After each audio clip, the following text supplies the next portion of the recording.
Halo teman-teman, ketemu lagi sama aku Sesa. Di episode keempat ini, aku mau sharing pengalaman soal periksa kandungan di bidan dan di dokter kandungan. Kira-kira mana yang lebih baik ya, di bidan atau di dokter kandungan? Yuk ditonton sampai habis biar tahu jawabannya.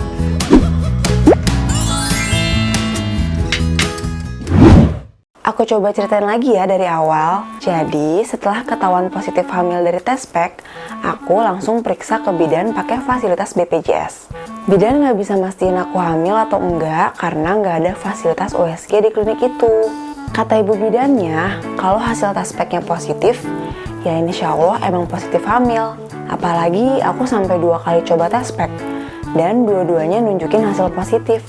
Atas saran dari ibuku dan karena di klinik BPJS aku nggak ada USG-nya, jadi aku juga periksa ke dokter kandungan di rumah sakit. Pertama kali ke rumah sakit, aku dapat dokter kandungan laki-laki. Pas kontrol kehamilan pertama itu, aku agak shock sih, soalnya di situ baru ketahuan kalau aku punya miom.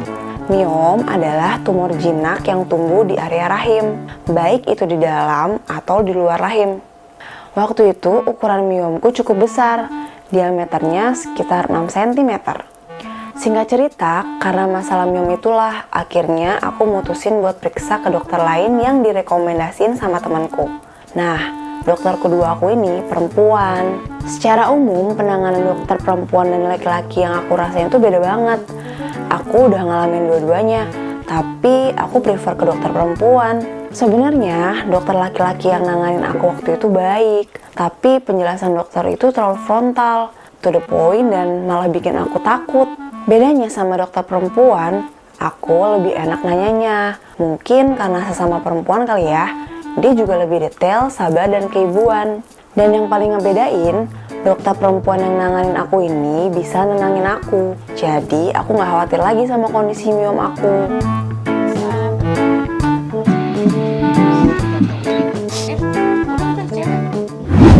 Sesuai anjuran dokter, aku rutin periksa kandungan setiap bulan, entah itu ke bidan atau ke dokter kandungan.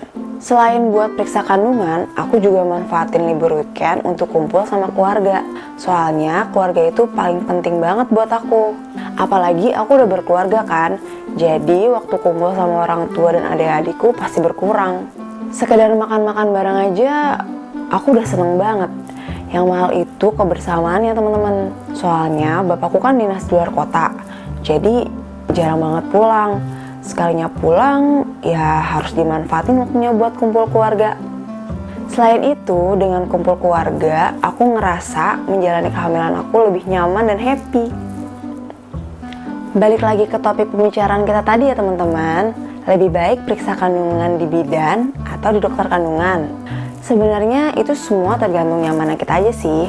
Kalau dari pengalamanku, perbedaan periksa di bidan dan di dokter kandungan itu ada banyak. Pertama, soal antriannya.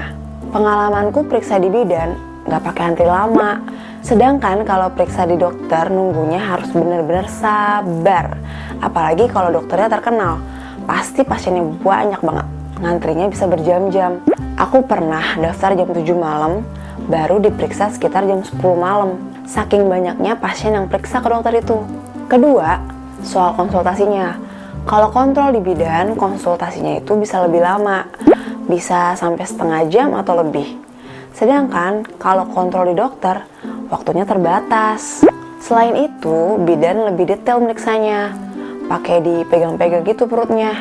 Sedangkan di dokter suka terburu-buru karena pasiennya banyak. Paling kita cuma bisa konsultasi selama 15 menit. Itu juga udah sama periksa USG.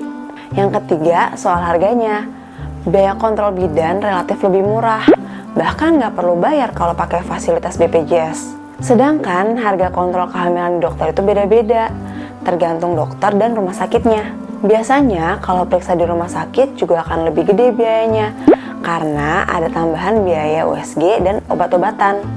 Nah, kalau bicara kelemahannya, kelemahan periksa di bidan adalah fasilitas yang disediakan terbatas. Ada yang bisa periksa pakai USG, tapi banyak juga yang enggak.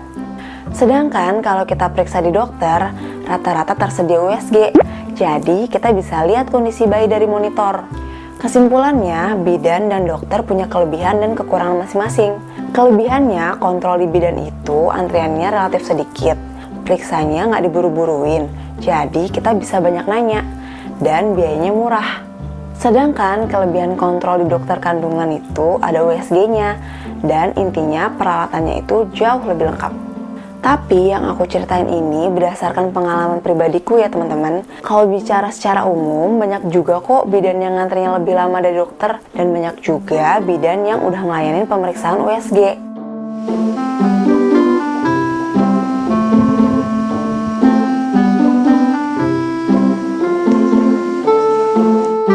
Jadi, lebih baik di bidan atau di dokter kandungan? Intinya, balik lagi ke pilihan dan kondisi teman-teman. Insya Allah semuanya pasti baik. Kalau bicara biaya, pasti aku lebih prefer ke bidan. Tapi karena kebetulan aku ada miom, jadi aku selalu kontrol di dokter kandungan buat mantau kondisiku. Waktu itu aku juga harus beberapa kali kontrol ke bidan untuk bikin surat rujukan BPJS. Nah, soal kontrol kehamilan dan lahiran pakai BPJS ini, aku akan bahas di episode selanjutnya ya.